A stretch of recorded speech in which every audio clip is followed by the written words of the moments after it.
debate. The member for Stormont Dundas, South Glengarry. Thank you, Madam Speaker. I'd like to thank the Minister of Municipal Affairs and Housing for introducing the Better Local Government Act, which highlights the importance of local government. And that emphasizes that all levels of government must work effectively and efficiently for the people of this great province.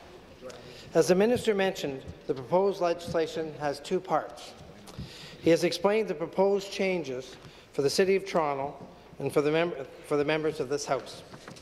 He's also provided an introduction to the vision, and we have to review the functioning of regional governments to ensure they better service the needs of their communities. I'm honoured to be given the opportunity to stand in the legislature to speak about how this bill, if passed, will improve those regional governments. Because our government for the people believes the regional municipalities of Ontario should be the ones to make important decisions about how they serve their residents. That includes how they select their regional chairs. 2 years ago, in 2016, the previous government changed the Municipal Act to require the regional municipalities select their chairs by election. Municipalities that used to choose to appoint their regional chairs were no longer allowed to choose. The exception was Oxford County, which was allowed to continue to appoint one of their elected officials to also serve as a regional chair. We are proposing to reverse the changes that were introduced 2 years ago, changes that were unfair to regions that have already processes in place that work for their local communities. 4 regional councils had to change their processes. They were York Region, Peel Region, Niagara Region, and the District of Muskoka. As I mentioned earlier, these regional governments had all previously appointed their chairs. So we propose a return to the system that they used in the 2014 election, a system they designed and delivered before the previous government's legislation was forced upon them. This previous system is one that they are familiar with. It's a system they had decided had worked best for them. We are reversing the 2016 changes for this election. In the future, regional councils will decide for themselves how to select their chairs. Going forward, we want to give that decision-making power back to the regional municipalities because they understand better than anyone how this intricate two-tiered municipal system works. In Ontario regional government model, voters are represented at 2 levels, at a local municipal level and regionally, where municipalities come together to address issues that affect a larger regional area. Regional governments working with their member municipalities decide which is best for their individual communities and the region as a whole. Some regional governments had already decided to elect their chairs. Peoples in the region of Waterloo, Durham and Halton have been doing that for years. It was their choice. Nothing was imposed on them. And for this bill, nothing would change for them either. But for the regions of York, Peel, Niagara and the District of Muskoka didn't have a choice. The previous government imposed legislation on them, forcing them to elect their chair. So we want to hit the pause button, allowing them to return to appointing their chairs the same way as they did in the 2014 election. Regional government is a level of government that is closer to the people than you or I, Madam Speaker. They deal with this everything from garbage pickup to wastewater, from policing to paramedics, and from daycare to retirement homes. They know what their local communities need, and they are more than capable of deciding how their regional government should operate. This is something they did on their own for years, and we are very confident they can do it so again, because every region is different. They deal with the different priorities and different issues. Take Peel Region, Madam Speaker. The region has laid out 11 priorities for the Regional Council. Priorities such as increasing affordable housing, planning and managing growth, and increasing waste diversion. Priorities such as modernizing service delivery, attracting top talent to the region, and making the movement of goods more efficient. These are all things that they deem important to their region and to their municipalities. When you scan the plan, you notice one thing. The majority of the municipalities in this region are focused on urban growth. That means they are dealing with urban issues. They know about the demand for real estate in the 905 and the increased cost of living. Downtown Mississauga is not a farming community. However, you can bet that the agriculture is the #1 priority in Niagara region. Niagara boasts some of the province's finest wineries and the most bountiful farms. Many of you probably enjoyed Niagara's cherries or peaches this past weekend. The region attracts tourists that contribute to the economic prosperity of their communities. They need a regional council that stands up for growers and for the tourism that this industry brings to the region and local economy. While these two regions may share some of the same needs, Peel and Niagara are very different. They rely on very different things to survive and to thrive. York Region is another example. Their strategic plan focuses on urban growth and transportation. They have also put affordable housing high on their priority list. They are feeling the same pressures that most of the municipalities of the Greater Toronto, Hamilton area are feeling right now, with increasing population and a high demand for homes. However, the same cannot be said about the District of Muskoka. Drive 3 hours north of where you are right now, and there's a different story. Most of us know Muskoka as a cottage country, a place where people from urban centres of southern Ontario often go to escape and to relax. While many people do in fact call Muskoka home, others call it a second home. It's a favourite vacation spot for many in the province and those visiting from other provinces and abroad.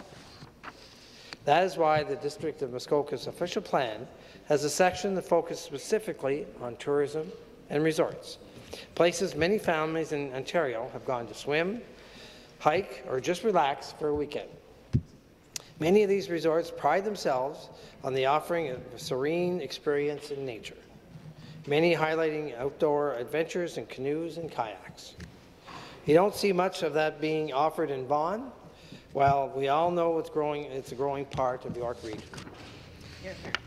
Madam Speaker, I say to this is to underline the strengths and priorities of each area. Not all regions are the same. That is why we cannot have a one-size-fits-all approach to regional governments. We want them to be able to choose how they select their heads of council, what works best for them. Last week, when our government for the people announced their intentions to propose these changes, the Minister of Municipal Affairs and Housing said during the press conference, and I quote, "It doesn't matter if you're a rural or urban municipality. What you see time and time again is that the municipal level of government is the closest to the day-to-day lives of most people." He said, "This is another example of the province getting out of the way and making local government work harder, smarter, and more effectively to make life better for everyone." I think most people sitting in this room can agree. Many of the members here today got their start in municipal government. They understand the differences that make municipalities unique, and that's exactly the differences that make our province so great. Premier Doug Ford was a Toronto City Councillor for 4 years. The Minister of Municipal Affairs and Housing, who introduced this bill, was the Mayor of Brockville for 10 years. And I've also been fortunate to serve at the municipal level.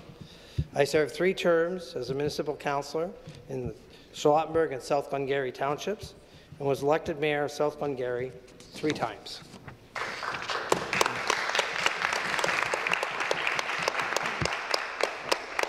I've been honoured to sit on many committees and boards in Eastern Ontario and served as the United Counties Stormont, Dundas and South Glengarry's warden in 2006. I understand 2-tiered municipalities. County and regional governments are 2-tiered levels of government. And I understand that they are governments filled with experienced, elected representatives who are more than capable of choosing what's right for their own communities. I understand the important relationship these counties and regions establish with their member lower-tier municipalities to ensure that they collaborate and cooperate to deliver important services to the residents. And I understand why it's important for them to be able to choose how they select their heads of council in these counties and regions. Be an elected chair or an appointed one, they can decide, and they should decide. From day one, some communities opposed the previous government's decision to force municipalities to elect regional chairs. Bonnie Crombie, the mayor of Mississauga, has been quoted multiple times in the media as being against it, calling it, and I quote, a solution to a problem they don't have. In fact, upon hearing about the changes our government for the people is proposing here today, she was quoted as saying that this change will signal that mayors and local councils are being heard on the matter. In fact, she made Mississauga's feelings plain, saying to the media that, and again I quote, Mississauga is the third largest city in Ontario, and our council is perfectly capable of controlling its own destiny, and working with appointed regional chair to do so. In fact, in Peel, we voted 22 to 1 in 2017 against electing a regional chair. Madam Speaker, this reinforces what we have been hearing all along. Regional governments need to be able to choose what is best for regional governments. They need to be able to take this to their councils and have a full discussion on the matter, to debate what is right for their communities. We propose to revert back to the same processes that these 4 affected regional municipalities used in 2014 municipal election for the upcoming October election. We are directing municipalities to do what they have done before. York, Peel, Niagara, and Muskoka would appoint their chairs in October. Waterloo, Durham, and Halton would elect them, and Oxford County would appoint one of their elected councils. This is not new to them. It's the way it was prior to 2016, when these sweeping changes were hoisted upon them. If regional municipalities want to revisit the issue after this election, they would be more than welcome to do so. The Better Local Government Act would, if passed, effectively give regional municipalities back the power to determine how their regional chair is selected in 2022 and thereafter. The imposed decision to add a 4th level of elected government in some of these regions invited dysfunction and discord. We would give them power of choice back to these regional governments. We want all levels of government to work in the best interest of their people. Madam Speaker, I'm honoured to stand here before you as a representative of the residents of Stormont, Dundas, and South Glengarry.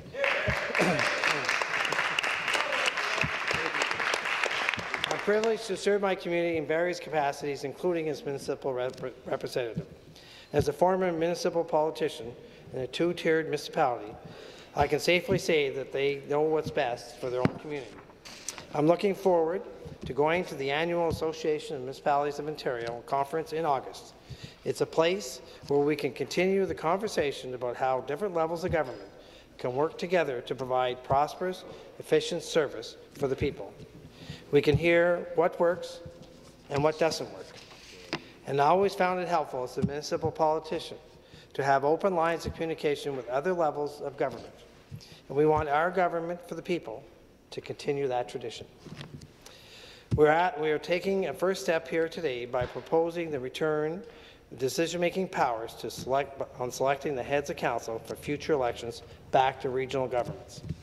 Regional governments have other important issues that they need to focus on. And they, as the province, need to get out of the way. We as the province need to get out of the way to make life better for the people who we serve. Thank you, Speaker. Now I turn it back to the member from Etobicoke Lakeshore. Thank you.